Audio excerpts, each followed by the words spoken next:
حزب البحر. بسم الله الرحمن الرحيم. يا الله يا علي يا عظيم يا حليم يا عليم أنت ربي وعلمك حسبي فنعم الرب ربي ونعم الحسب حسبي. تنصر من تشاء وأنت العزيز الرحيم. نسألك العصمة في الحركات والسكنات والكلمات والإرادات والخطرات من الشكوك والظنون والأوهام الساترة للقلوب عن مطالعة الغيوب. فقد ابتلي المؤمنون وزلزلوا زلزالا شديدا. وإذ يقول المنافقون والذين في قلوبهم مرض ما وعدنا الله ورسوله إلا غرورا. فثبتنا وانصرنا وسخر لنا هذا البحر كما سخرت البحر لموسى وسخرت النار لإبراهيم وسخرت الجبال والحديد لداود وسخرت الريح والشياطين والجن لسليمان. وسخر لنا كل بحر هو لك في الأرض والسماء والملك والملكوت وبحر الدنيا وبحر الآخرة. وسخر لنا كل شيء يا من بيده ملكوت كل شيء. كافها يا عين صاد. كافها يا عين صاد. كافها يا عين صاد. انصرنا فإنك خير الناصرين. وافتح لنا فإنك خير الفاتحين. واغفر لنا فإنك خير الغافرين. وارحمنا فإنك خير الراحمين. وارزقنا فإنك خير الرازقين. واهدنا ونجنا من القوم الظالمين. وهب لنا ريحا طيبة كما هي في علمك وانشرها علينا من خزائن رحمتك. واحملنا بها حمل الكرامة مع السلامة والعافية في الدين والدنيا والآخرة إنك على كل شيء قدير. اللهم يسر لنا أمورنا مع الراحة لقلوبنا وأبداننا والسلامة والعافية في ديننا ودنيانا. وكن لنا صاحبا في سفرنا وخليفة في أهلنا واطمس على وجوه أعدائنا وامسخهم على مكانتهم فلا يستطيعون المضي ولا المجيء إلينا. ولو نشاء لطمسنا على أعينهم فاستبقوا الصراط فأنى يبصرون. ولو نشاء لمسخناهم على مكانتهم فما استطاعوا مضيا ولا يرجعون. ياسين والقرآن الحكيم إنك لمن المرسلين على صراط مستقيم. تنزيل العزيز الرحيم لتنذر قوما ما أنزل آباؤهم فهم غافلون. لقد حق القول على أكثرهم فهم لا يؤمنون. إنا جعلنا في أعناقهم أغلالا فهي إلى الأذقان فهم مقمحون. وجعلنا من بين أيديهم سدا ومن خلفهم سدا فأغشيناهم فهم لا يبصرون. شاهت الوجوه شاهت الوجوه شاهت الوجوه وعنت الوجوه للحي القيوم وقد خاب من حمل ظلما. طاسين طاسين ميم حاميم عين سين قاف. مرج البحرين يلتقيان بينهما برزخ لا يبغيان. حاميم حاميم حاميم حاميم حاميم حاميم حاميم. حم الأمر وجاء النصر فعلينا لا ينصرون. حاميم. تنزيل الكتاب من الله العزيز العليم غافر الذنب وقابل التوب شديد العقاب ذي الطول لا إله إلا هو إليه المصير. بسم الله بابنا تبارك حيطاننا. ياسين سقفنا. كافها يا عين صاد كفايتنا. حامیم عین سین قاف حمایتنا فسيكفيكهم الله وهو السميع العليم فسيكفيكهم الله وهو السميع العليم فسيكفيكهم الله وهو السميع العليم ستر العرش مسبول علينا وعين الله ناظرة إلينا بحول الله لا يقدر علينا والله من ورائهم محيط بل هو قرآن مجيد في لوح محفوظ فالله خير حافظا وهو أرحم الراحمين فالله خير حافظا وهو أرحم الراحمين فالله خير حافظا وهو أرحم الراحمين إن ولي الله الذي نزل الكتاب وهو يتولى الصالحين إن ولي الله الذي نزل الكتاب وهو يتولى الصالحين إن ولي الله الذي نزل الكتاب وهو يتولى الصالحين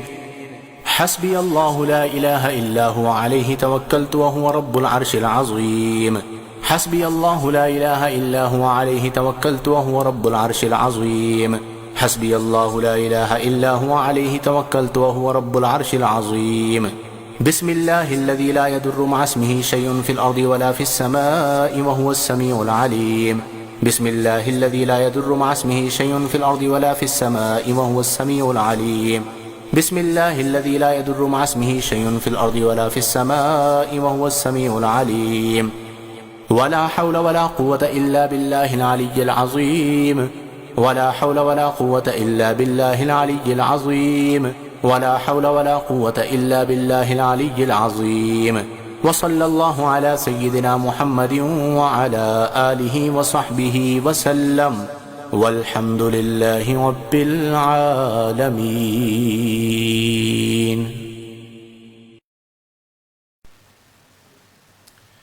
الحمد للہ رب العالمین خالق السماوات والارضین والصلاة والسلام علی من کان نبیا وآدم بین الماء والطین اجمل الاجملین اکمل الاکملین سیدنا و مولانا محمد صلی اللہ علیہ وسلم. تمام احباب کو میری طرف سے السلام علیکم ورحمۃ اللہ وبرکاتہ. بحمد اللہ تعالی، جیسا کہ آپ سب جانتے ہیں کہ ہر منگل رات 10 بجے میں نے یہ ایک سلسلہ رکھا ہے لائیو کا، جس میں ہم آپ کے سوالات کے جوابات کو بھی شامل کرتے ہیں اور کسی ایک موضوع پر گفتگو بھی کرتے ہیں. سوال کرنے کا طریقہ کار بالکل سہل ہے کہ آپ کے فیس بک پر اس وقت جو لائیو چل رہا ہے اس کے کامنٹ سیکشن میں آپ اپنا سوال لکھ دیجئے، تو انشاءاللہ الجلیل وقت مقررہ پر اس کا جواب ذکر کر دیا جائے گا. یا پھر اس کے ساتھ آپ ہمارا جو واٹس اپ نمبر ہے آفیشیل دعا نیٹ ورک کا 0310222301، اس پر آپ اپنا سوال ارسال کر سکتے ہیں. وقت مقررہ پر اس کا جواب دے دیا جائے گا. آج کی گفتگو کا آغاز ایک تعزیت کے ساتھ میں کرنا چاہوں گا.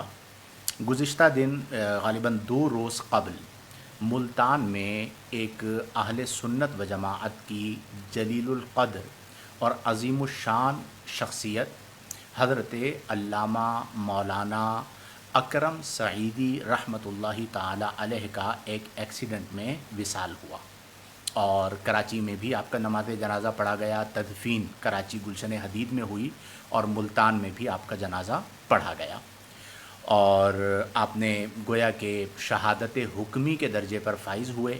میں اللہ کے حضور دعا کرتا ہوں، آپ سب بھی دعا کیجئے کہ اللہ تعالی حضرت علامہ مولانا اکرم سعیدی رحمۃ اللہ تعالی علیہ کے درجات کو بلند فرمائے. آپ کی بہت خدمات ہیں، بالخصوص خطابت کے حوالے سے، تقریر کے حوالے سے اور عقائد و نظریات کے حوالے سے، اس کو عام کرنے کے حوالے سے آپ نے بڑا کردار ادا کیا. اور بالخصوص اہل سنت میں مختلف بزرگوں کا فیض جاری ہے، اور جو سعیدی علماء ہیں ان کو اگر ہم دیکھتے ہیں تو بہت زیادہ انہوں نے مختلف شہروں میں جا کر خدمت دین کا فریضہ سر انجام دیا. میں اللہ کے حضور دعا کرتا ہوں کہ اللہ تبارک و تعالی ان کے درجات کو بلند فرمائے اور ہم تمام کو ان کے ایصال ثواب کا اہتمام کرتے رہنے کی توفیق عطا فرمائے. ان کے اہل خانہ، ان کے اولاد، ان کے طلباء، ان کے محبین تمام سے تعزیت ہے کہ اللہ کریم سب کو صبر کی توفیق عطا فرمائے۔ آج آپ دیکھ رہے ہوں گے کہ میری جانبین یہ دو طرفوں میں دو افراد جو ہے وہ یہاں پر موجود ہیں۔ یہ تقریباً ایک عرصہ دراز، کتنے سال ہو گئے؟ 4 سال تقریباً۔ تقریباً 4 سال سے ان کی چاہت تھی کہ یہ لائیو میں میرے ساتھ بیٹھیں، لیکن چونکہ پہلے جو میرا لائیو ہوتا تھا وہ آفس ہمارا دور تھا گھر سے، تو وہ ممکن ہو نہ پایا۔ اب جو عذر میں پیش کرتا تھا وہ تو رد ہو گیا کہ جی اب تو آفس آپ نے قریب بنا لیا ہے، اسٹوڈیو قریب بنا لیا ہے، تو ہم بیٹھ سکتے ہیں، اور چھٹیاں بھی چل رہی ہیں، تو میں نے کہا چلیں آپ لوگ آ جائیں۔ تو سب سے پہلے میری سیدھی جانب تعارف کروائیں آپ کا؟ محمد شامیر۔ Very good. اور میری الٹی جانب کیا نام ہے بھائی آپ کا؟ راہم۔ یہ میرا بڑا بیٹا ہے محمد شامیر رضا، ماشاء اللہ، کیسے ہیں آپ؟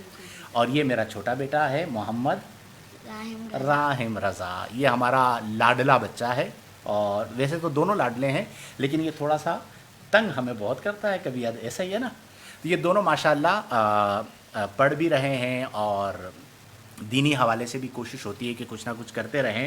مجھے بتایا جا رہا تھا کہ کوئی سوال وغیرہ بھی آپ نے مجھ سے پوچھنا ہے، ایسا ہے؟ کچھ سوال ہیں۔ چلیں بتائیے، شروع کرتے ہیں۔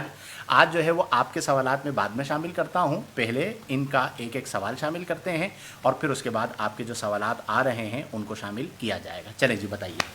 میرے سوال ہیں کہ ہم جو نماز پڑھتے ہیں ٹھیک ہے۔ 5 وقت کی نماز، پانچوں وقت کی 5 وقت، پہلی نماز، فجر، دوسری، ظہر، تیسری، عصر، مغرب، عشاء، ہاں جی صحیح ہے، صحیح بتایا، غلط تو نہیں بتایا؟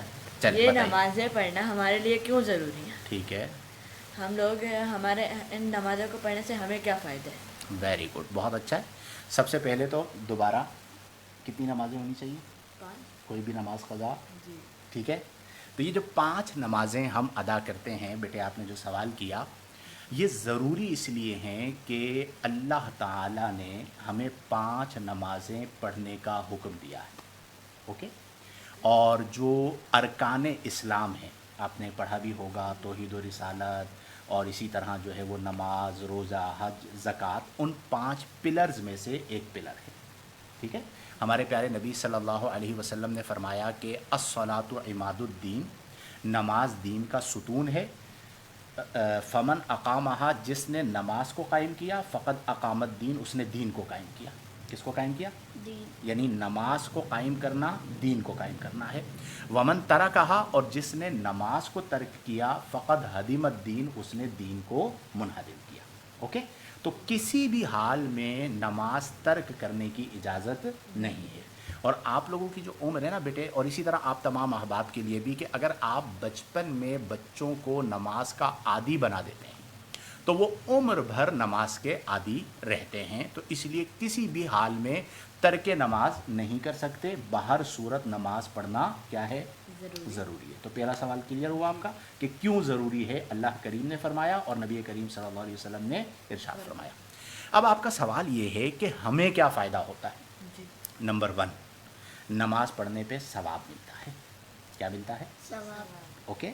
تو جو ثواب مل رہا ہے، یہ اصل کمائی ہے نا ہماری، دنیا تو یہیں پہ رہ جائے گی، آخرت میں جو ہمیں ملے گا وہ ثواب ہے۔ تو پہلی چیز یہ ہے کہ ہمیں ثواب ملتا ہے، بلکہ ثواب سے پہلے نماز پڑھنے سے اللہ تعالیٰ اور نبی کریم صلی اللہ علیہ وسلم راضی ہوتے ہیں۔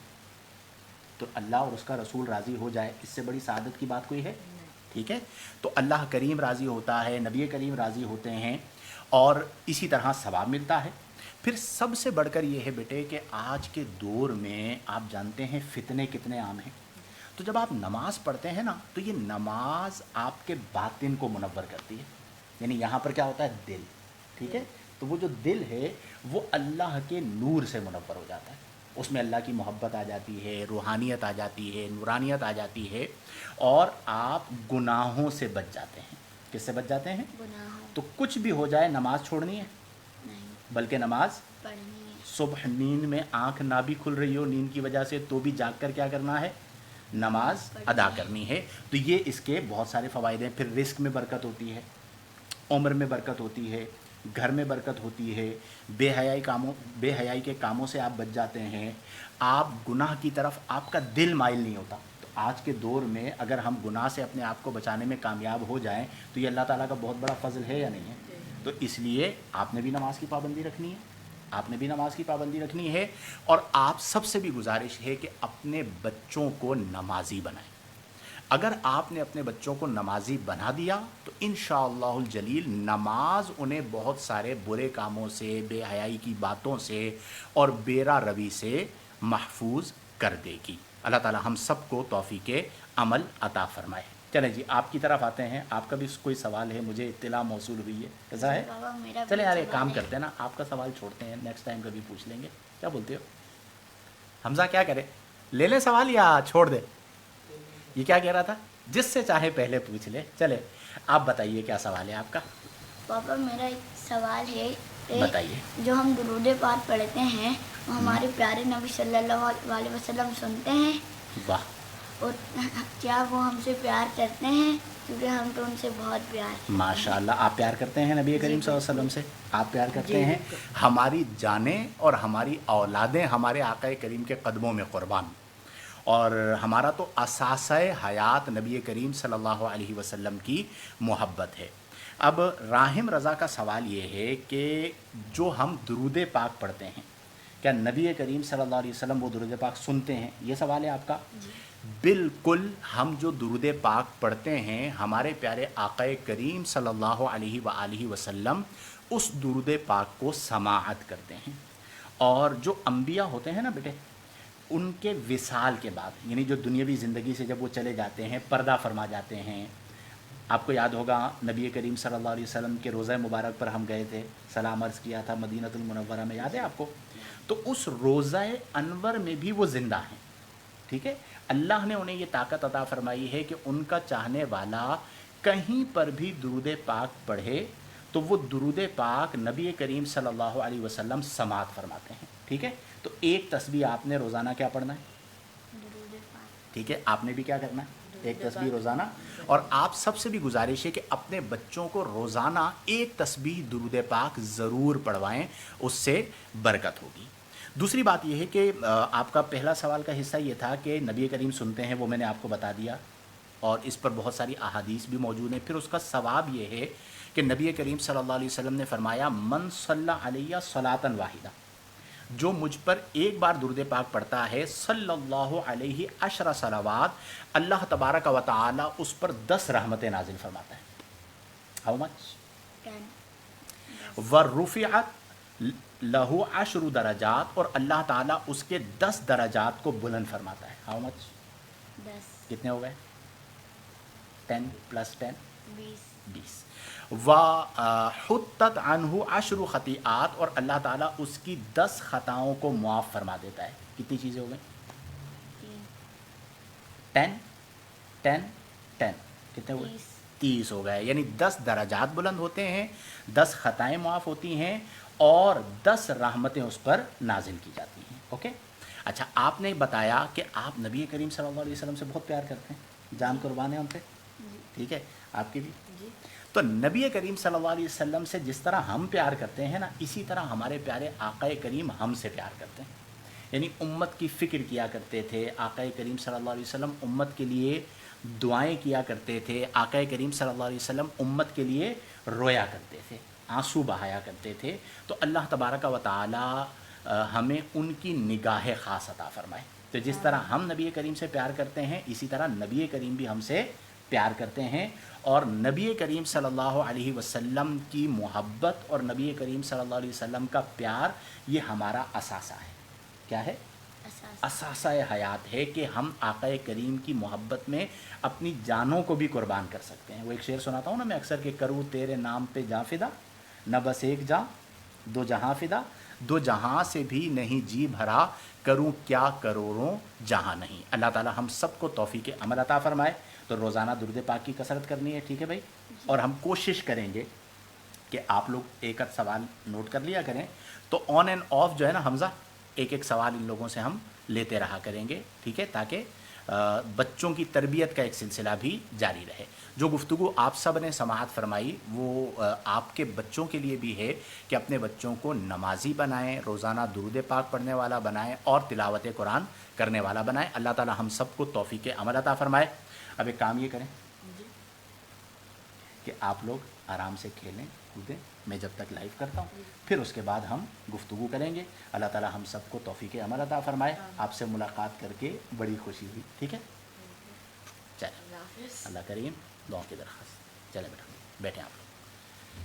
چلیں جی ناظرین محترم، جیسا کہ آپ جانتے ہیں کہ آپ کے سوالات بھی شامل کیے جاتے ہیں، اور سب سے پہلے جو سوال میں شامل کرنے جا رہا ہوں وہ ہیں ہمارے ساتھ جناب حافظ محمد غفران رضا صاحب. کہتے ہیں السلام علیکم ورحمۃ اللہ وبرکاتہ. جناب ایک سوال تھا جناب، وہ یہ کہ ایک شخص ہے وہ کہتا ہے کہ میں مریدی اختیار کیوں کروں جبکہ اس کے سارے گھر والے تقریباً کسی نہ کسی سلسلے میں بیعت ہیں، لیکن وہ کہتا ہے کہ کیا فائدہ ہوگا، قرآن و سنت سے اس کی کوئی دلیل دیں، ویسے ہی ٹھیک ہوں تو اس کے بارے میں کچھ ارشاد فرمائیے گا، جزاک اللہ خیرہ.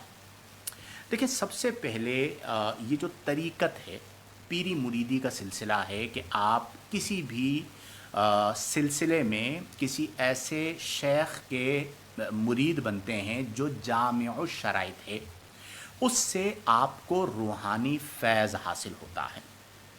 جہاں تک اس کی حیثیت ہے تو شرعی طور پر مرید ہونا فرض یا واجب نہیں ہے.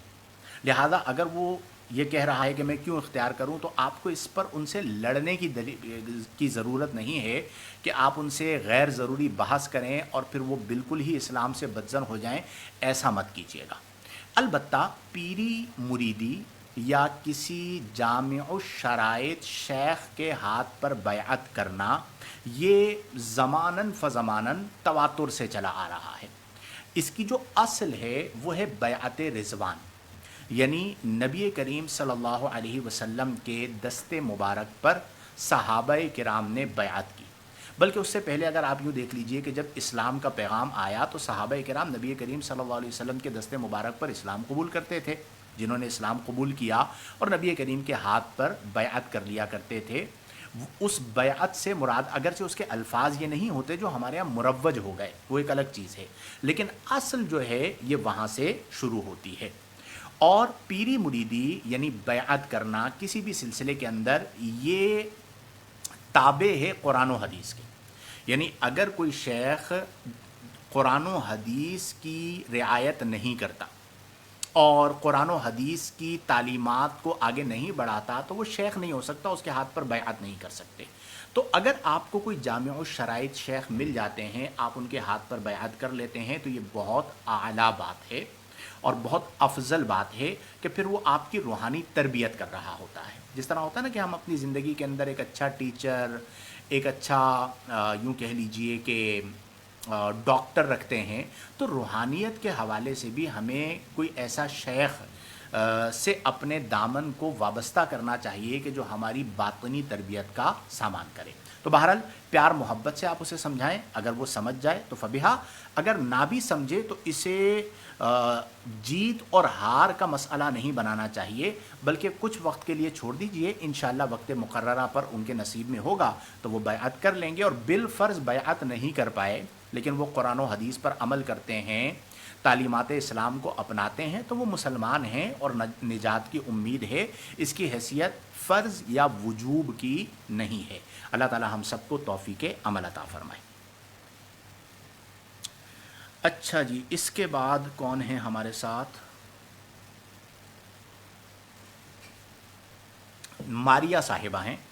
سوال یہ ہے کہ اگر کسی باپ کے بچے بہت زیادہ بیمار ہوں اور وہ اللہ پر اعلانیہ طور پر اعتراض کر دے اور معلوم ہو کہ باپ نے توبہ کر لی ہوگی لیکن اعلانیہ نہیں کی، تو کیا دعائے مغفرت کر سکتے ہیں؟ اگر دعائے مغفرت کر لی ماضی میں تو کیا حکم شرع ہوگا؟ دیکھیں یہ اصول تو بالکل درست ہے کہ غیر اعلانیہ گناہ کی توبہ غیر اعلانیہ ہوگی اور اعلانیہ گناہ کی توبہ اعلانیہ ہوگی. لیکن بعض کفر ایسے ہوتے ہیں جو لزوم کفر ہوتا ہے اور بعض کفر ایسے ہوتے ہیں جو التزام کفر ہوتا ہے. اب دونوں میں ٹیکنیکل فرق ہے جو میں یہاں پہ بیان نہیں کر پاؤں گا کسی وجہ پر، اس کی تفصیل میں مجھے جانا پڑے گا. لیکن دونوں میں فرق یہ ہوتا ہے کہ ایک ہوتا ہے سری کفر، ٹھیک ہے، اس میں قائل بھی کافر ہوتا ہے اور قول بھی کفریہ ہوتا ہے، اور ایک ہوتا ہے لزوم کفر، اس میں قائل جو ہے وہ کافر نہیں ہوتا لیکن اس کا جو قول ہے وہ کفریہ ہوتا ہے. اب اس طرح کے معاملات ہمارے معاشرے میں بہت ساری جگہوں پر ہے کہ انسان اللہ کی ذات پر اعتراض کر رہا ہوتا ہے اور وہ اعتراض کئی بار انسان کو کفر کے درجے میں لے جاتا ہے. اللہ تعالیٰ ہمارے ایمان کی حفاظت فرمائے اور ہمیں تعلیمات اسلام کے مطابق زندگیاں بسر کرنے کی توفیق عطا فرمائے. اب عمومی طور پر جو اس طرح کی سچویشن بنتی ہے اس میں سری کفر نہیں ہوتا بلکہ کفر ہونے کی کوئی نہ کوئی وجہ موجود ہوتی ہے، تو وہاں پر قائل کے لیے کفر کا حکم نہیں دیا جاتا. اب یہاں پر اگر تو ایسا شخص حیات ہو تو اسے توبہ کروا دی جائے، سمجھایا جائے، علماء کے ذریعے سمجھایا جائے، اور اگر اس نے غیر اعلانیہ توبہ کر لی ہے تو امید یہ ہے کہ اللہ تعالیٰ معاف فرمائے گا. چونکہ یہ گھر کے معاملات ہوتے ہیں تو اب ہر فرد کے سامنے اس نے بالفرض توبہ نہ کی تو ایسا نہیں ہے کہ معاذ اللہ اسے کافر ڈکلیئر کر دیا جائے گا. اگر ان کے لیے یعنی والد محترم کے لیے دعائے بخشش کر دی گئی تو شرعی طور پر کوئی مذائقہ اور کوئی قباحت نہیں ہے. لیکن ان دس سچویشن معاملات کو زیرکی کے ساتھ سمجھنا بہت ضروری ہوتا ہے. بعض اوقات انکار کرنا اور غصہ دلانا یہ اور زیادہ گمراہ ہونے کا سبب بن پاتا ہے. امید ہے آپ کو بات سمجھ میں آ گئی ہوگی. اچھا جی، اس کے بعد ہمارے ساتھ ہیں مفتی سعید صاحب ہیں، ماشاءاللہ جی، مفتی سعید صاحب، 2 پھول ماشاءاللہ، یہ آپ لوگوں کے لیے کہا جا رہا ہے بھائی، ٹھیک ہے. السلام علیکم، کیا اپنا یا اے آئی کا اوتار بنا سکتے ہیں جیسے اسنیپ چیٹ پر ہوتا ہے؟ جی ہاں، بیا چودھری کر کے کوئی آئی ڈی ہے، غالباً بہن ہیں، اور ان کا سوال یہ ہے کہ وہ جو اوتار بنایا جاتا ہے کیا وہ بنانا درست ہے؟ اور دیکھیں شرعی طور پر اسے حرام تو قرار نہیں دیا جائے گا. اس کی وجہ یہ ہے کہ یہاں پر مسخ کی صورت اس طرح نہیں بنتی، لیکن اس میں جو احوط ہے، احوط کا مطلب کیا ہوتا ہے، احتیاط کا تقاضا ہے، وہ یہ ہے کہ اس طرح کے کارٹون والی شکلیں نہ بنائی جائے تو بہتر ہے. اس کی وجہ یہ ہے کہ شرف انسانیت ہے اور آپ کو یہ شرف اللہ تبارک و تعالیٰ نے عطا فرمایا ہے، تو اس صورت کو تبدیل کرنا یہ غیر مناسب ہے. تو اسے حرام قطعی قرار تو نہیں دیا جائے گا کہ کسی نے یہ بنایا اوتار وغیرہ تو ہم کہیں یہ حرام قطعی کا مرتکب ہو گیا اور فاسق مولن ہو گیا، یہ نہیں کہا جائے گا، لیکن بچنا احوط ہے. آپ کی جو ریئل تصویر ہے آپ اسے استعمال کیجئے. اچھا جی، اس کے بعد ہیں جناب جہانگیر قادری صاحب. ہاں بھائی جہانگیر، کیسے ہو؟ یہ ہمارے جہانگیر کو جانتے ہو؟ تو کون سا والا جہانگیر؟ بلدیہ والے فہیم کے ساتھ نہیں ہوتا؟ ماشاء اللہ. مفتی صاحب کہاں گیا؟ آج اپنے 2 شہزادوں کے ساتھ مولا سلامت رکھے، نظر بد سے محفوظ فرمائے. الہی آمین، الہی آمین. اللہ تعالیٰ سب کو نظر بد سے محفوظ فرمائے اور سب کے ایمان کی حفاظت فرمائے. اس کے بعد ہیں ہمارے ساتھ ماریا صاحبہ. اگر دعا کرنا چاہے تو ایسے کر سکتے ہیں کہ اگر میرے والد مسلمان ہیں تو ان کو بخش دے. اگرچہ اس طرح بھی کر سکتے ہیں جیسے ہم دعا کرتے ہیں عمومی طور پر کہ جن کے آباء و اجداد کا خاتمہ بالخیر ہوا، مولا کریم سب کی بخشش و مغفرت فرما. لیکن میرا مشورہ یہ ہے کہ اگر آپ کو اس طرح کی دعا کرنی بھی ہے تو خلوت میں کیجئے، افراد کے درمیان اس طرح کی دعا نہ کیجئے. اور امید اگر یہ ہے کہ انہوں نے توبہ کر لی ہوگی تو پھر یہ شرط لگانے کی حاجت نہیں ہے، آپ دعائے بخشش کیجئے، اللہ تعالیٰ قبول فرمائے گا انشاءاللہ.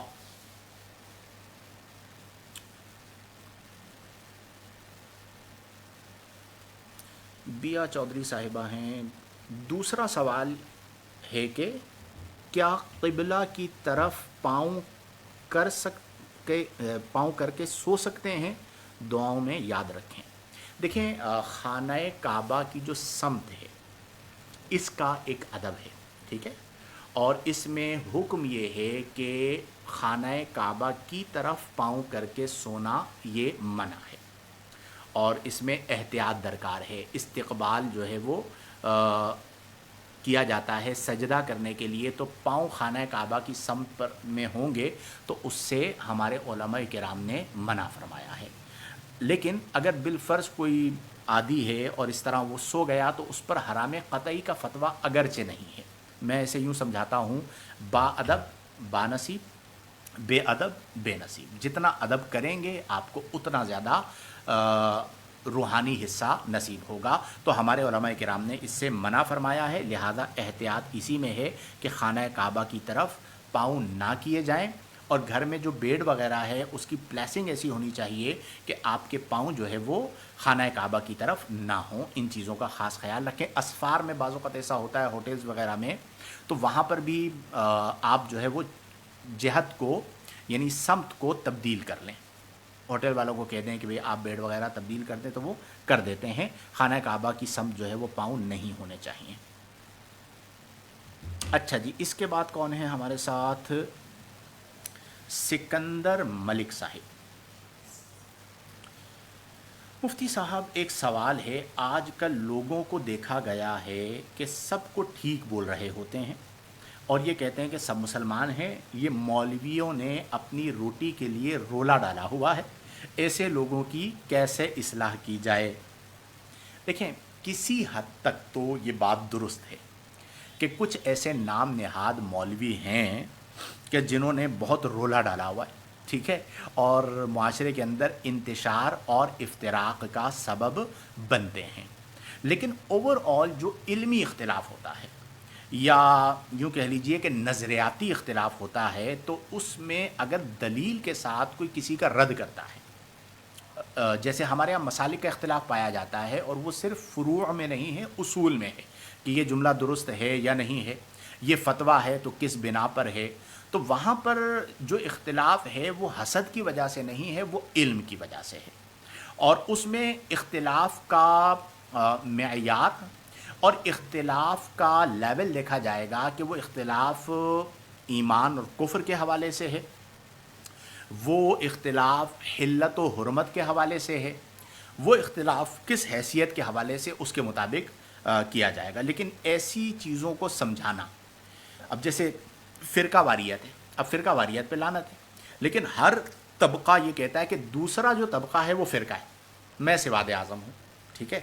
اب اسے دلیل سے حتماً قطعاً ثابت کرنا یہ بڑا مشکل کام ہوتا ہے، یہ قیامت کے دن معلوم ہوگا کہ سواد اعظم کون ہے۔ تو اس موقع پر حکمت کے ساتھ انہیں سمجھایا جائے کہ بھئی اگر یہ اختلاف ہے تو اس اختلاف کی دلیل یہ ہے اور اس وجہ سے اختلاف کیا جا رہا ہے۔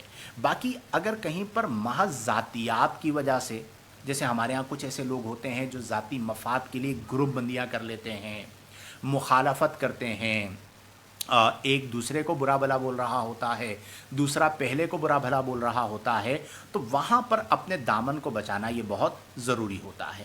اور ایسے جو افراد ہوتے ہیں انہیں آپ قال سے کم سمجھائیں، حال سے زیادہ سمجھائیں۔ حال سے مراد یہ کہ اللہ کے ذکر پر لگا دیں، علماء کی صحبت میں لے جائیں، علماء سے ملاقاتیں کروائیں، تو آہستہ آہستہ سمجھ جائیں گے۔ ورنہ یہ ہے کہ اگر آپ بحث برائے بحث کریں گے تو نتیجہ کچھ بھی نہیں نکلے گا۔ امید ہے آپ سمجھ گئے ہوں گے۔ اس کے بعد ہیں محمد ارمان قادری صاحب، ماشاء اللہ مفتی صاحب مولا سلامت رکھے، الہی آمین۔ ابو طیب صاحب کا ہے، فوریکس ٹریڈنگ کی کوئی جائز صورت ہے؟ دیکھیں، یہ جو فوریکس ٹریڈنگ کی جاتی ہے اس میں عمومی طور پر تو عدم جواز ہی کو بیان کیا جاتا ہے، یعنی ناجائز، اور اس کے ناجائز ہونے کی بہت ساری وجوہات ہوتی ہیں۔ کبھی ایسا ہوتا ہے کہ مبیع، جو چیز بیچی جا رہی ہے وہ معدوم ہوتی ہے، تو معدوم کی بیع ناجائز ہے۔ کبھی ایسا ہوتا ہے کہ مبیع میں جہالت ہوتی ہے، یعنی واضح نہیں ہوتا کہ یہ مبیع جو ہے وہ کیا ہے، اس کے اوصاف کیا ہیں۔ کبھی ایسا ہوتا ہے کہ قبضہ نہیں ہوتا، بیع قبل القبض ہو رہی ہوتی ہے، تو اس میں بھی یعنی قبضے سے پہلے آگے بیچ دینا، تو عمومی طور پر اس میں عدم جواز کو بیان کیا جاتا ہے۔ اب اس حوالے سے میری آپ سے گزارش یہ ہوگی کہ کوئی مستند عالم دین جو اس حوالے سے اپنی خصوصیات رکھتے ہوں ان سے آپ ملاقات کر کے تشفی کر سکتے ہیں. عمومی طور پر اس کو ون لائن میں بیان کرنا یہ ممکن نہیں ہے. ابھی آپ نے دیکھا ہوگا ہمارے معاشرے میں سوشل میڈیا پہ خاص طور پہ ایک مسئلہ چل رہا ہے کرپٹو کرنسی کے جواز اور عدم جواز کا. مفتی تقی عثمانی صاحب مکتبہ دیوبند کے جو مفتی ہیں انہوں نے ناجائز قرار دیا. اس سے پہلے ابتداءً کرپٹو کرنسی کو بالکل ناجائز قرار دیا گیا تھا. پھر کچھ علماء کی آراء آئیں, انہوں نے اس کے جواز کی جہتوں کو بیان کیا, اور کچھ لبرلز کو موقع مل گیا, انہوں نے کہا دیکھیں مولویوں کا جب دل کرتا ہے جائز کر دیتے ہیں, جب دل کرتا ہے ناجائز کر دیتے ہیں. تو میرے بھائی ایسا نہیں ہے. جواز اور عدم جواز کی بنیاد ہونی چاہیے, بغیر بنیاد کے جواز یا عدم جواز نہیں ہوتا. تو اب جس طرح چیزیں واضح ہو رہی ہیں اس طرح اس چیز کو کیا گیا. اس میں مجھ سے بھی ایک سوال آیا ہوا تھا کہ آپ کی کیا رائے ہے. تو کرپٹو کرنسی کے حوالے سے معلومات اتنی زیادہ متضاد ہیں کہ جس کی انتہا نہیں ہے. اور ابھی تک جتنے علماء کرام سے ماضی میں میری گفتگو ہوئی انہوں نے کرپٹو کرنسی کے عدم جواز ہی کی بات کی, اور میں بھی یہی فتویٰ آگے بیان کرتا تھا ماضی میں. لیکن مجھے یاد پڑ رہا ہے کچھ ٹائم پہلے استاذ العلماء زینت الفقہا حضرت علامہ مولانا مفتی وسیم اختر المدنی دام ظلہ العالی, فقہی حوالے سے اللہ نے آپ کو بے پناہ بصیرت عطا فرمائی ہے اور رسوخ عطا فرمایا ہے. تو آپ نے ایک سیمینار میں غالباً کرپٹو کرنسی کے جواز کی بات کی تھی, اور اس پر ایک بڑی مضبوط دلیل آپ نے پیش فرمائی تھی. تو جو لوگ اس پر بحث کر رہے ہیں ان سے گزارش یہ کہ بحث کے بجائے آپ سرچ کر کے مفتی وسیم صاحب کا جو فتویٰ ہے اسے پڑھ لیں.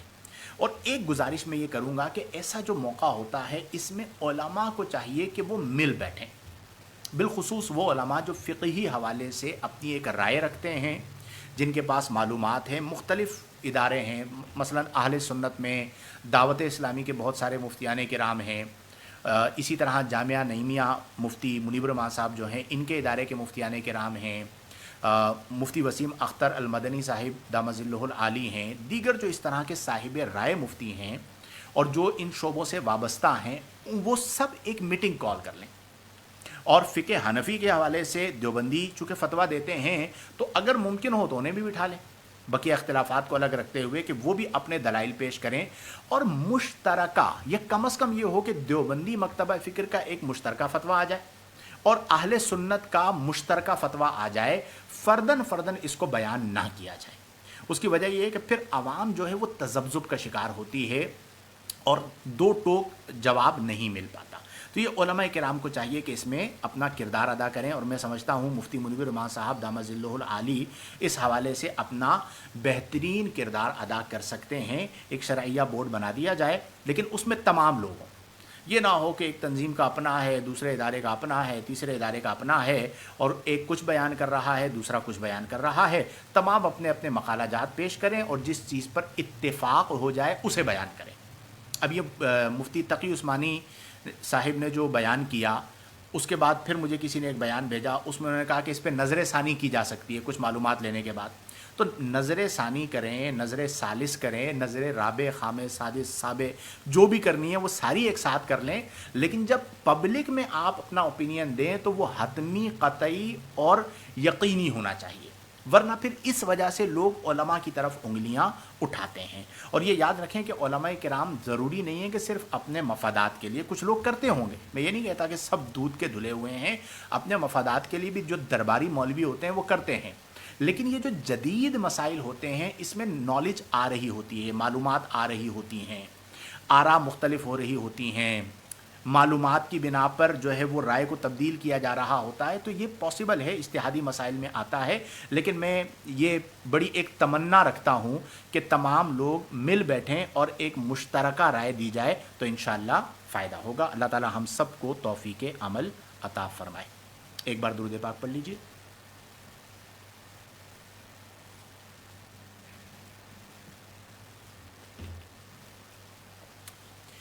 اچھا جی, اس کے بعد ہے ہمارے ساتھ مدثر فضلانی صاحب. مدثر فضلانی صاحب ہمارے مستقل سائل ہیں، رمضان المبارک میں بھی ہوتے تھے، ابھی جمعے والے دن ملاقات ہوئی تھی، یہ ماشاءاللہ میر پور خاص میں ہوتے ہیں، جمعے کو ملاقات کے لیے آئے ہوئے تھے، تو مجھے یاد آ گیا عمرے سے آئے تھے اور ہمارے لیے وہ آب زمزم اور کھجوریں بھی لے کر آئے تھے۔ مدثر فضلانی صاحب، اللہ تعالیٰ آپ کو جزائے خیر عطا فرمائے۔ السلام علیکم ورحمۃ اللہ وبرکاتہ۔ وعلیکم السلام ورحمۃ اللہ وبرکاتہ۔ اللہ تعالیٰ ان شہزادوں کو نظر بد سے محفوظ فرمائے، الہی آمین، اور والدین کی آنکھوں کی ٹھنڈک بنائے، الہی آمین۔ مفتی صاحب، علم تصوف پر کوئی مستند اور قریب الفہم کتاب ہو تو ضرور ارشاد فرمائیے، اور آپ کا قول ہے تصوف درسی چیز نہیں، تو یہ علم درس نظامی میں کیوں پڑھایا جاتا ہے؟ بہت اچھا سوال ہے۔ تصوف پر قریب الفہم اگر آپ عام سی کتاب پڑھنا چاہتے ہیں، ابتداء عام سی مراد یہ کہ عام آدمی کو سمجھ میں آ جائے، تو آپ رسالہ قشیریہ لے لیجئے، بہت بہترین کتاب ہے۔ اسی طرح کشف المحجوب داتا صاحب رحمۃ اللہ علیہ کی بہت بہترین کتاب ہے۔ اسی طرح قوت القلوب بہت بہترین کتاب ہے، قوت القلوب آپ لے سکتے ہیں۔ احیاء العلوم، ان میں سے ان چاروں میں سے کوئی بھی کتاب آپ لے لیجئے تو انشاءاللہ فائدہ ہوگا۔ دوسری بات، آپ نے کہا کہ تصوف درسی چیز نہیں ہے، بالکل تصوف تربیتی چیز ہے، کہ آپ شیخ کی صحبت اختیار کرتے ہیں اور ان سے آپ باقاعدہ جو ہے وہ تصوف عملاً سیکھتے ہیں، اسی سے آتا ہے، کتاب پڑھ کے تصوف میں آپ رسوخ حاصل نہیں کر سکتے۔ درس نظامی میں کیوں پڑھایا جاتا ہے؟ اب شامل کیا گیا ہے بہت بعد میں، ورنہ جو اصلاً نصاب درس نظامی ہے، ملا نظام الدین رحمۃ اللہ علیہ نے جو درس ترتیب دیا تھا، جو نصاب ترتیب دیا تھا، اس میں آپ نے تصوف کو شامل نہیں کیا تھا، اور اس کی وجہ یہی تھی کہ آپ نے فرمایا میں نصاب بنا رہا ہوں اور تصوف نصابی چیز نہیں ہے۔ اب ہوتا یہ ہے کہ جیسے ہمارے یہاں 8 سال کا درس نظامی ہوتا تھا تو صحبت میں آ کے طلباء بیٹھتے تھے، انہیں کتابیں پڑھائی جاتی تھی، اور جو شیخ ہوتا تھا یا استاد ہوتا تھا وہ اپنے کردار سے روحانی طور پر اپنے طلباء کی تربیت کرتا تھا۔ بعد میں بدقسمتی ہوئی کہ وہ شارٹ ہو گیا، 5 سال پہ آ گیا، اور کچھ جگہوں پر تو اللہ کی پناہ صرف سنڈے درس نظامی پہ لوگ چلے گئے۔ اب آپ سوچئے، ہفتے میں ایک دن طالب علم آئے گا، وہ کتاب درب یضرب دربن فہو داربن پڑھے گا، اور کوئی اسے صحبت استاد میسر نہیں ہوگی، تو معاشرے کے اندر پھر جو نظر آ رہے ہیں نا آپ کو، طرح طرح کے اسکالرز اور عالم اور مفتی جن کے ناموں کے ساتھ لگے ہیں، اور ان کا کردار اللہ کی پناہ، ان کی جو حرکات ہیں وہ بھی عجیب و غریب ہیں، اس کی وجہ یہ ہے کہ پھر ایسے ہی لوگ تیار ہوں گے۔ تو اس لیے درس نظامی میں ابتداءً باقاعدہ تصوف کو شامل نہیں رکھا گیا۔ اس کے لیے آپ کو چاہیے کہ کسی صاحب نظر شیخ کی صحبت اختیار کریں، ان کی صحبت میں رہیں، ان کی تربیت میں رہیں، تو انشاءاللہ فائدہ ہوگا۔ اللہ تعالی ہم سب کو توفیق عمل عطا فرمائے۔ اچھا جی، اس کے بعد کون ہیں؟ شہزاد مغل صاحب، السلام علیکم ورحمۃ اللہ۔ وعلیکم السلام ورحمۃ اللہ وبرکاتہ۔ اس کے بعد ہیں قاضی قدیر الدین، ماشاء اللہ، چلیں جی، سبحان اللہ۔ شہزاد مغل صاحب کا سوال بھی ہے، کہتے ہیں مفتی صاحب، درس نظامی کے 4تھے سال میں طالب علم کو کن کتابوں کا مطالعہ کرنا چاہیے؟ دیکھیں، اگر آپ رابعہ کے طالب علم ہیں تو سب سے پہلے آپ کا جو فوکس ہونا چاہیے، 80% جو آپ کا ٹائم ہونا چاہیے وہ نصابی کتابوں پر ہونا چاہیے۔ مثال کے طور پر اگر آپ کی نور الانوار چل رہی ہے تو نور الانوار کا آپ حاشیہ پڑھیں، پھر نور الانوار کی آپ شرح پڑھیں۔ اسی طرح اگر آپ کی قدوری چل رہی ہے تو قدوری کی آپ شرح پڑھیں، فتح القدیر پڑھیں، اور بنایا پڑھیں۔ ہدایہ اگر چل رہی ہے تو آپ کی جو درسی کتابیں ہیں، ان درسی کتابوں کو اچھی طرح، ان کے حواشی کو اچھی طرح، اور ان کی جو شروح میسر ہیں ان کو اچھی طرح پڑھیں۔ 70 to 80% ٹائم آپ اس میں لگائیں۔ اس کے ساتھ آپ 20% ٹائم خارجی مطالعے کے لیے رکھیں۔ خارجی مطالعے میں فقہ کے حوالے سے اگر آپ پڑھنا چاہتے ہیں تو بہار شریعت بہترین کتاب ہے، اور اچھا آپ کا ذوق ہے تو فتاوی رضویہ میں سے روزانہ 2-3 فتوے آپ پڑھ لیا کریں۔ اسی طرح اگر آپ تصوف میں چاہتا ہوں کہ آپ اس پہ ضرور مطالعہ کریں تو آپ قوت القلوب کو اپنے مطالعے میں رکھ لیجئے۔ اسی طرح اگر آپ اصول فقہ پڑھ رہے ہیں تو اصول فقہ کے اندر آپ جو ہے وہ میرے ذہن سے ابھی نام اتر رہا ہے، میری بڑی پسندیدہ کتاب تھی، یاد آتا ہے تو میں بتاتا ہوں، وہ کتاب آپ پڑھیں، یا آپ کم از کم یہ کر لیجئے کہ جو اصول فقہ کی کتاب آپ کو پڑھائی جا رہی ہے، اصول الشاشی ہے یا نور الانوار ہے یا حسامی ہے، اس کے حواشی کو آپ پڑھیں، منطق کے اندر آپ حواشی کو پڑھیں تو انشاءاللہ جو ہے وہ پختگی پیدا ہوگی۔ تو بہار شریعت کو، فتاوی رضویہ کو آپ اپنے مطالعے میں رکھیں، اور اس کے ساتھ ساتھ آپ کوئی ایک آدھ تفسیر لے لیجئے، مثلا طبیان القرآن کا میں مشورہ اکثر دیتا ہوں، حضرت علامہ مولانا غلام رسول سعیدی صاحب رحمۃ اللہ علیہ، اہل سنت کی بہت عظیم شخصیت، تو طبیان القرآن میں آپ کو علمی ابحاث کافی ساری مل جائیں گی، انہیں آپ زیر مطالعہ لے کر آئیں۔ مرآت المناجی پڑھیے، اس سے بھی آپ کو انشاءاللہ فائدہ ہوگا، اور اپنے اساتذہ سے بھی مشورہ کر لیجئے، تو وہ آپ کے حوالے سے، چونکہ وہ آپ کو پڑھاتے ہیں تو زیادہ بہتر جانتے ہوں گے کہ مفید کیا ہے۔ امید ہے آپ سمجھ گئے ہوں گے۔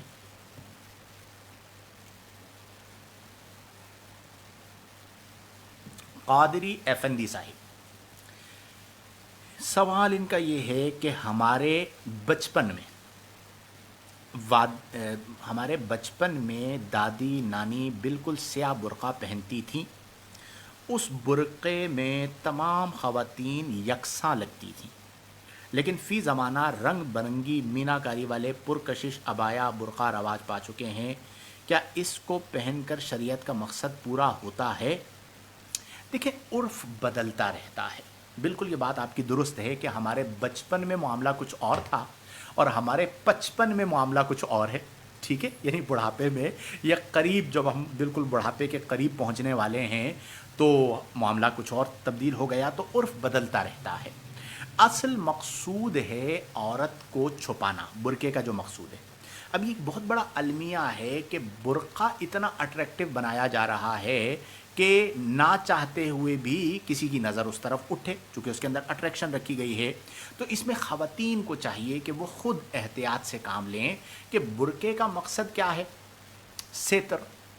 تو آپ ایسا برقع خریدیے کہ جس کی وجہ سے آپ جب باہر نکلیں تو اٹریکشن نہ ہو، نمبر 1۔ نمبر 2 یہ ہے کہ اگر ایسا برقع ہے جو جسے ہم کہتے ہیں فیشن میں ہے، ان ہے، اور اس کا کلر مختلف کلرز کے ہیں اور انہیں پہنا جا رہا ہے، اس میں کڑھائی کا کام ہوا ہوا ہے، اس میں بھی چونکہ جسم تو بہرحال چھپ جاتا ہے، تو اس کے عدم جواز کا فتویٰ نہیں دیا جاتا، چونکہ آپ کہے کہ مقصد پورا ہوتا ہے یا نہیں ہوتا، تو کہیں نہ کہیں مقصد فوت تو ہو رہا ہوتا ہے، لیکن ناجائز ہونے کے لیے دلیل قطعی درکار ہوتی ہے، تو اس وجہ سے اسے ناجائز تو نہیں کہا جائے گا، لیکن اپنی طاقت کے مطابق خواتین کو چاہیے کہ برقعے کے معاملے میں جس قدر سادگی ہو اس قدر سادگی کو اختیار کیا جائے، انشاءاللہ فائدہ ہوگا۔ اچھا جی، اس کے بعد ہیں ہمارے ساتھ سکندر ملک صاحب۔ ماشاء اللہ الکریم، اللہ پاک آپ کی آل اولاد کی حفاظت فرمائے، الہی آمین۔ اللہ تعالیٰ سب کی اولادوں کی حفاظت فرمائے، نظر بد سے محفوظ فرمائے، الہی آمین۔ اللہ تعالیٰ سب کو نظر بد سے محفوظ فرمائے، دونوں شہزادوں کو دین کا عالم باعمل بنائے اور مفتی اسلام بنائے، خوب دین کی خدمت کی توفیق عطا فرمائے۔ ہاں بھائی، آپ لوگوں میں سے عالم کس کو بننا ہے؟ مفتی کس کو بننا ہے؟ دونوں کو بننا ہے نا انشاءاللہ۔ اللہ تعالیٰ ان دونوں کو عالم باعمل بنائے، آپ سب دعا کیجئے اور اخلاص عطا فرمائے، ٹھیک ہے؟ اور اسی طرح آپ لوگ بھی انشاءاللہ جب عالم بن جائیں گے تو اپنی تقریر کے ذریعے خدمت دین کریں گے۔ کیا کریں گے؟ اوکے، بیٹھے ہوئے سن رہے ہیں تو میں نے آپ کا پیغام بھی پہنچا دیا ہے۔ آپ لوگ دعا کیا کیجئے کہ اللہ تعالیٰ اولاد کی آزمائش سے محفوظ فرمائے اور آج کے پرفتن دور میں ہماری اولادوں کو نیک بنائے۔ میں یہ سمجھتا ہوں کہ دور حاضر کے جو بڑے بڑے چیلنجز ہیں، ان میں سے ایک بڑا چیلنج یہ ہے کہ ہم اپنے بچوں کی اچھی تربیت کرنے میں کامیاب ہو جائیں۔ یہ بہت بڑا آج کے دور کے اندر چیلنج ہے، تو بس ہم کوشش کرتے رہتے ہیں۔ آپ دعا کیجئے کہ اللہ تعالیٰ ہمیں بھی توفیق عمل عطا فرمائے اور آپ تمام کو بھی قرآن و سنت کے مطابق اپنے بچوں کی تربیت کرنے کی توفیق عطا فرمائے۔ اچھا جی، اس کے بعد ہیں ہمارے ساتھ عطا محمد اتاری صاحب۔ السلام علیکم ورحمۃ اللہ وبرکاتہ۔ وعلیکم السلام ورحمۃ اللہ وبرکاتہ۔ قبلہ عرض کے اہل سنت و جماعت میں عقیدے اور نظریے کے لحاظ سے اتحاد اور مضبوطی کس طرح آ سکتی ہے؟ تاکہ ہمارے مسلک کو طاقتور حلقوں میں بھی پذیرائی ملے اور جائز مطالبات فی الفور عمل ہوتا نظر آئے۔ عطا صاحب، اس کے لیے سب سے پہلا کام ہے دعا، ٹھیک ہے؟ آپ یقین کیجئے جتنی شدت سے آپ نے سوال کیا ہے اس سے زیادہ شدت والی میری خواہش ہے کہ ہمیں اپنا کھویا ہوا وقار ملے اور ایک وقت ایسا آئے کہ ہم متحد ہو جائیں، اور کوئی بھی چیز ناممکن نہیں ہے۔ مسئلہ یہ ہوتا ہے کہ جب نااہل لوگ بڑے بڑے عہدوں پر آ جائیں اور جہاں پر مال اور طاقت، یہ سرمایہ دارانہ نظام جو ہے یہ مضبوط ہو جائے تو وہاں پر فسادات بہت آتے ہیں۔ اور ہمارے ہاں بدقسمتی سے یہ ہوا کہ برباد گلستہ کرنے کو بس ایک ہی الو کافی تھا، ہر شاخ پہ الو بیٹھا ہے، انجام گلستہ کیا ہوگا؟ تو یہ ایک بربادی کا سبب ہے۔ لیکن یہ ہے کہ بڑے علماء کرام کو جن کی سنی جاتی ہے، مشہور ہیں، استاذ الاساتذہ ہیں، وہ تمام مل کر بیٹھیں۔ جب تک مل کر نہیں بیٹھیں گے تب تک معاملہ حل نہیں ہوگا۔ ایک دوسرے کو سنیں، ترقی کے لیے کوشش کریں، اتحاد بہت زیادہ ضروری ہے۔ تو بہرحال اس کے لیے ہم دعا کر سکتے ہیں، آپ اور میں تو دعا کر سکتے ہیں، اور کبھی کبھار بہت محبت کے ساتھ مشورے دے سکتے ہیں کہ بھئی آپ یوں یوں کر لیجئے تو فائدہ ہوگا۔ اللہ تعالی ہمیں وہ وقت دیکھنا نصیب فرمائے۔ اچھا جی، اس کے بعد ہیں شفاء القلوب۔ میری ہونے والی اہلیہ مجھ سے ناراض ہو گئی ہیں، ان کو منانے اور ان کی ناراضگی ختم ہونے اور نکاح پر راضی ہو جانے کی نیت سے کیا میں عشاء کے بعد یا ودودو 1250 مرتبہ پڑھ سکتا ہوں؟ میں آپ سے اس عمل کی اجازت چاہتا ہوں کہ عشاء کے بعد 1250 بار یا ودودو پڑھیں۔ یا حمزہ، چلیں جی، دیکھیں اگر حسن نیت کے ساتھ کوئی شخص کسی خاتون سے نکاح کا ارادہ رکھتا ہے اور وہ اس کے لیے دعا کرتا ہے تو یہ بالکل جائز ہے، ٹھیک ہے؟ اس کے لیے آپ وظیفہ بھی پڑھ سکتے ہیں۔ میں اس میں اجازت نہیں دے سکتا، یہ میں اپنا حق جو ہے نا وہ استعمال کر رہا ہوں کچھ وجوہات کی بنا پر۔ یا ودودو کا عمل آپ کر سکتے ہیں، لیکن آپ دیکھیں کہ یہ جو نوبت آتی ہے یہ کیوں آئی؟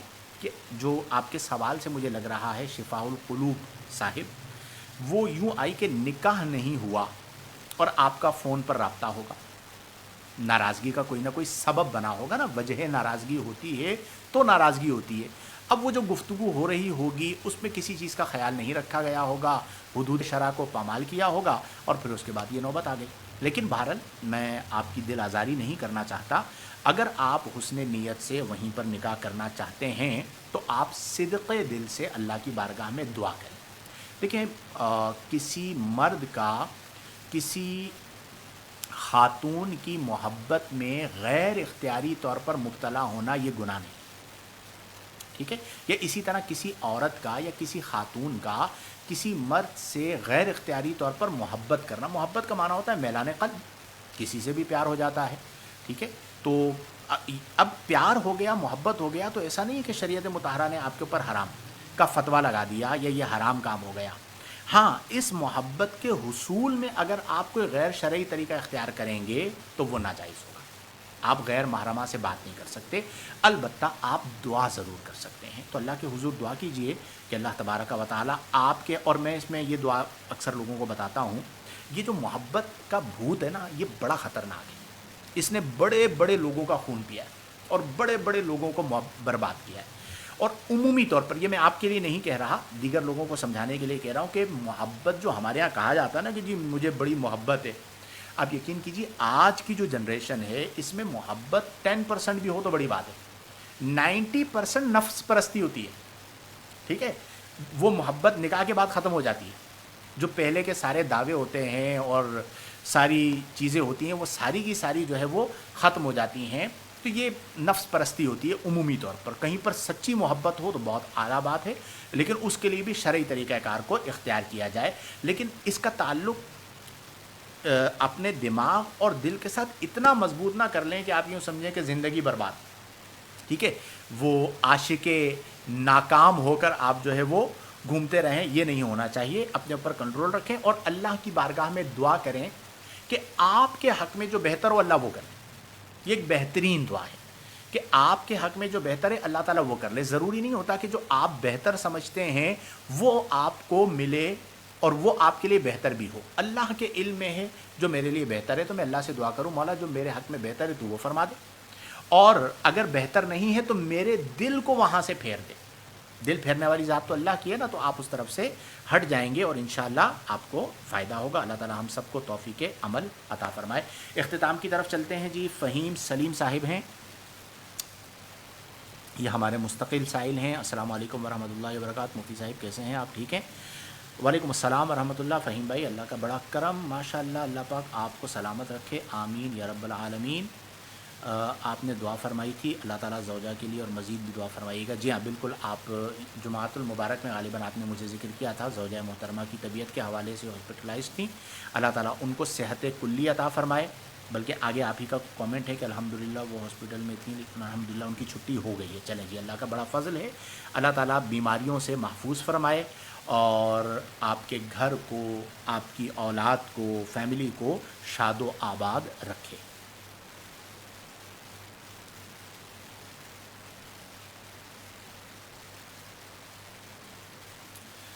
نوشین زہیب صاحبہ ہیں، السلام علیکم. کیمل کی ہڈی کی تسبیح کے بارے میں آپ کی کیا رائے ہے؟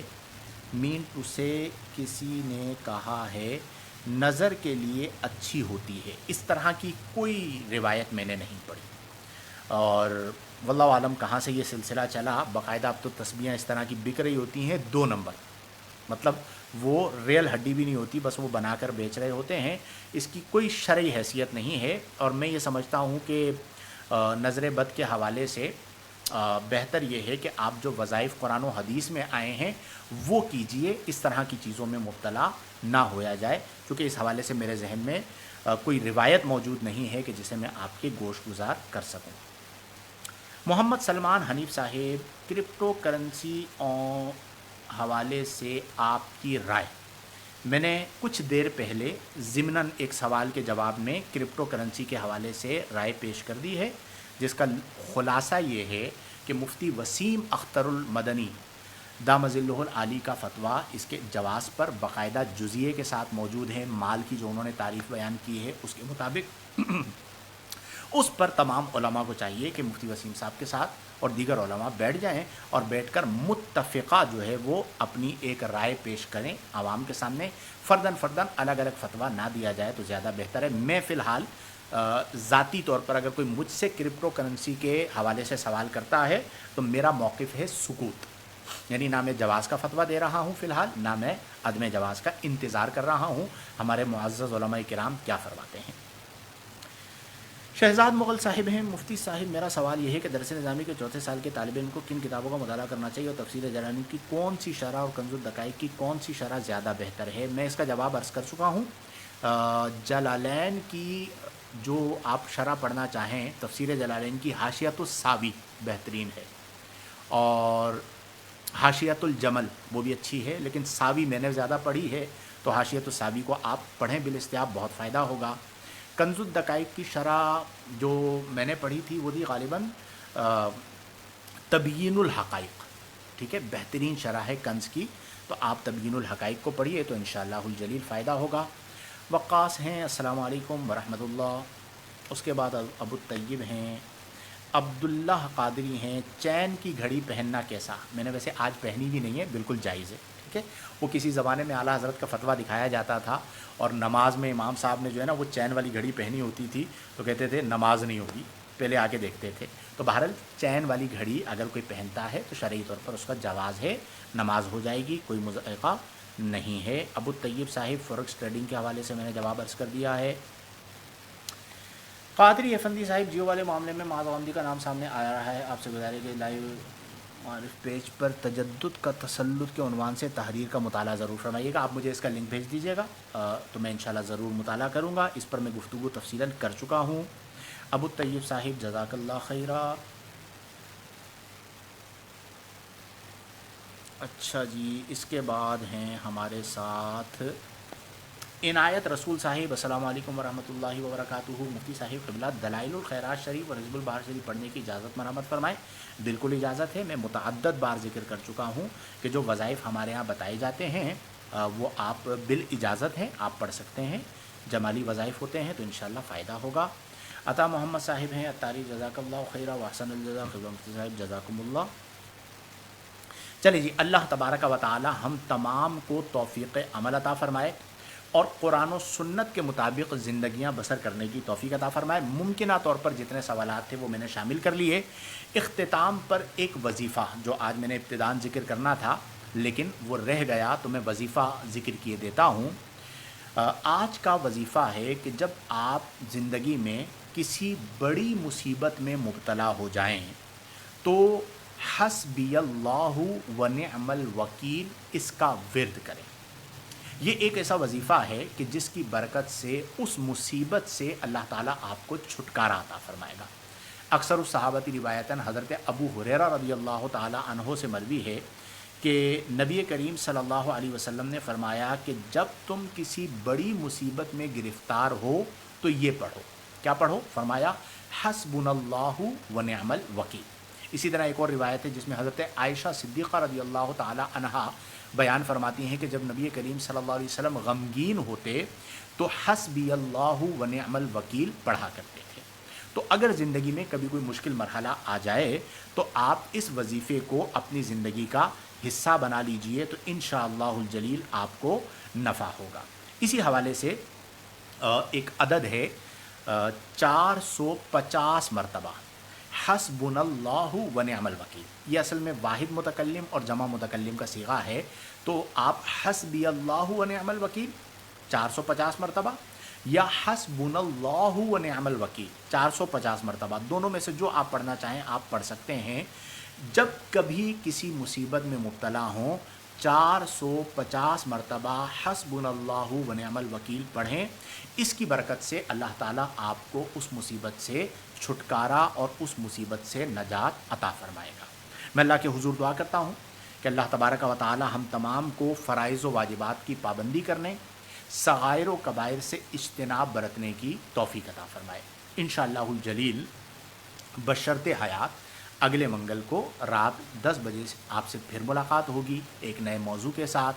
آپ کے سوالات شامل کیے جائیں گے، کچھ سوالات اگر رہ جاتے ہیں تو میں اگلے پروگرام میں ان کے جوابات کو شامل کر لیتا ہوں، اور جو سوالات رہ جاتے ہیں ان کے اسباب ہوتے ہیں، یا تو کوئی ایسا سوال ہوتا ہے جس کی بہت زیادہ تفصیل ہوتی ہے اور یہاں پر اسے بیان کرنا ممکن نہیں ہوتا، یا بعض اوقات مجھے اس سوال کا جواب نہیں معلوم ہوتا، مستحضر نہیں ہوتا، تو میں وہ سوال چھوڑ دیتا ہوں، بعد میں دیکھ لیتا ہوں اور اس کا جواب ڈھونڈ کر پھر اگلے پروگرام کے اندر بیان کر دیتا ہوں۔ اور کچھ سوالات کے جوابات میں جان بوجھ کے نہیں دیتا، ٹھیک ہے، یعنی اپنا حق استعمال کرتا ہوں اور میں وہ جوابات نہیں دیتا بہت سارے اسباب کی بنا پر۔ آپ سب کے لیے پیغام یہ ہے میرے بھائیوں، جو میں ہمیشہ کہتا ہوں، نمبر 1 محبتیں عام کرو، نمبر 2 محبتیں عام کرنے کے لیے چہرے پر مسکراہٹ سجا کے رکھو۔ کیا سجا کے رکھو؟ مسکراہٹ سے چہرہ خوبصورت ہو جاتا ہے، اور مسکراہٹ پیغام محبت ہے، تو جسے بھی ملاقات کریں مسکرا کے ملاقات کریں۔ کوئی برا بھلا کہہ دے اللہ کی رضا کے لیے معاف کر دیں، اللہ تعالیٰ معاف کرنے والوں کو پسند کرتا ہے۔ ہم اللہ سے دعا کرتے ہیں نا، مولا اللہم انکا عفو، اے اللہ تو معاف فرمانے والا ہے، تحب العفو، تو معاف کرنے کو پسند کرتا ہے، فاعف عنی، تو مجھے معاف فرما دے۔ تو ہم بھی تو لوگوں کو معاف کریں، تو جب آپ معاف کرنے کی عادت بنا لیں گے تو آپ کا باطن منور ہو جائے گا۔ اللہ کی رضا میں راضی رہیں، حسد میں مبتلا نہ ہوں، کبر میں مبتلا نہ ہوں، ریاکاری میں مبتلا نہ ہوں، عجب پسندی میں مبتلا نہ ہو، اور فضول کاموں سے اپنے آپ کو بچائیں۔ اگر آپ کے پاس وقت ہے، کوئی کام نہیں ہے، تو آپ تلاوت قرآن کر لیجئے، آپ درود پاک پڑھ لیجئے۔ آپ نے ٹائم گزارنا ہے تو مسجد میں آ کے آپ بیٹھ جائیے، کسی دینی پروگرام میں آپ بیٹھ جائیے، تو اس سے آپ کے اندر روحانیت پیدا ہوگی۔ اصل جو زندگی ہے وہ اللہ کی محبت اور اللہ کی معرفت کے ساتھ ہے۔ اہل دل کے یہاں اللہ کی محبت اور اللہ کی معرفت والی زندگی کو روح کی روح قرار دیا گیا ہے. یعنی اللہ کی محبت اور اللہ کی معرفت یہ ہماری روح کی بھی روح ہے. اور اللہ کی محبت و معرفت کے بغیر جو زندگی ہے وہ زندگی نہیں ہے، اموات قرار دیا گیا کہ وہ تو مردہ لوگ ہیں جن کے دلوں میں اللہ کی محبت اور اللہ کی معرفت نہیں ہے. تو محبت والی زندگی بسر کریں، اپنے باطن کو منور کریں، مٹیریلسٹک بالکل نہ بنیں، اسباب پر بہت زیادہ آپ کی توجہ نہیں ہونی چاہیے، آپ کی نگاہ مسبب الاسباب پر ہونی چاہیے اور اللہ کی رضا والے کاموں میں اپنے آپ کو لگا لیجئے. میں اللہ کے حضور دعا کرتا ہوں کہ اللہ تعالی ہم تمام کو فرائض و واجبات کی پابندی کرنے، صغائر و کبائر سے اجتناب برتنے، قرآن و سنت، شریعت و سنت اور احکام شریعت و طریقت کے مطابق زندگیاں بسر کرنے کی توفیق عطا فرمائے. آمین بجاہ النبی الامین. وآخر دعوانا ان الحمد للہ رب العالمین.